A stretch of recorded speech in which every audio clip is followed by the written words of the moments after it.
నిజామాబాద్ జిల్లా దర్పల్లి గ్రామ సర్పంచ్ చెలిమెల శ్రీనివాస్, ఉప సర్పంచ్ ఎజ్జా శ్రీకాంత్, దర్పల్లి మండల అధ్యక్షులు ఆర్మూర్చిన బాలరాజును గ్రామ పంచాయతీ కార్యాలయంలో మిఠాయిలు తినిపించి శాల్వా కప్పి సన్మానించారు మరియు నూతన సంవత్సర శుభాకాంక్షలు తెలియజేశారు. అదేవిధంగా ఈ రోజు కాంగ్రెస్ మండల అధ్యక్షులు ఆర్మూర్చిన బాలరాజు జన్మదినం సందర్భంగా మిఠాయిలు తినిపించి శుభాకాంక్షలు తెలిపారు. ఈ సందర్భంగా సర్పంచ్ మాట్లాడుతూ పద్మశాలి కుల బాంధవులు ఏది ఏమైనా సమస్య ఉంటే ఎమ్మెల్యే ద్వారా నిధులు ఇప్పించి వారికి సహాయ సహకారాలు ఎల్లవేళలా ఉంటాయని ఆయన అన్నారు.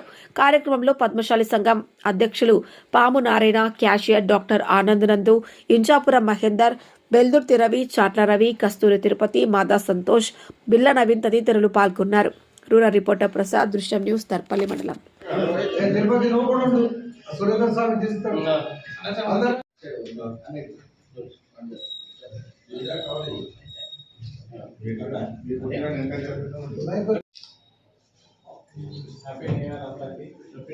నూతన సంవత్సర శుభాకాంక్షలు.